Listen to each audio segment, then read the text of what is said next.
পাশা ভাই সবসময় দুর্গাপুজোতে আমার ছোটদার সাথে আমি বের হই। অষ্টমী রাতে আমরা বের হই বৌদির বাড়িতে যাব, সেজন্য বৌদি যেহেতু বাবার বাড়িতে গিয়েছে তাই বৌদির সাথে দেখা করতে আমরা সবাই গিয়েছিলাম। বৌদির বাবার বাড়ির সামনেই এক দুর্গাপূজার অনুষ্ঠান হয়, সেখানে আমরা কিছু সময় অনুষ্ঠান দেখতেছিলাম সবাই।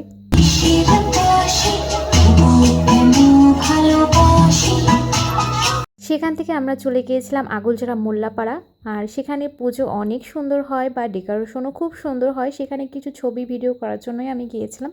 মন্দির ভিতরে প্রবেশ করার মধ্যে দেখি প্রচুর প্রচুর ভিড়, আর এই ভিড় ঠেলেই আমি এই প্রতিমার কাছে গিয়েছিলাম, মায়ের দর্শন করেছি। আর সাজানোটা খুব সুন্দর ছিল, সেজন্যই অনেক লোক এসেছে এখানে ছবি বা ভিডিও করার জন্য। আমি একটু ভিডিও করে নিলাম, মানে এত সুন্দর ডেকোরেশন করেছে, একটু ভিডিও না করলে হয়। তারপরেই আমি বের হয়ে গেলাম, কারণ এত পরিমাণ লোক আর এত পরিমাণ গরম। কিছুক্ষণ থাকার পরে আমরা একদম বাসায় চলে যাই। ভিডিওটা কেমন লাগলো অবশ্যই কমেন্ট বক্সে কমেন্ট করে জানাবেন।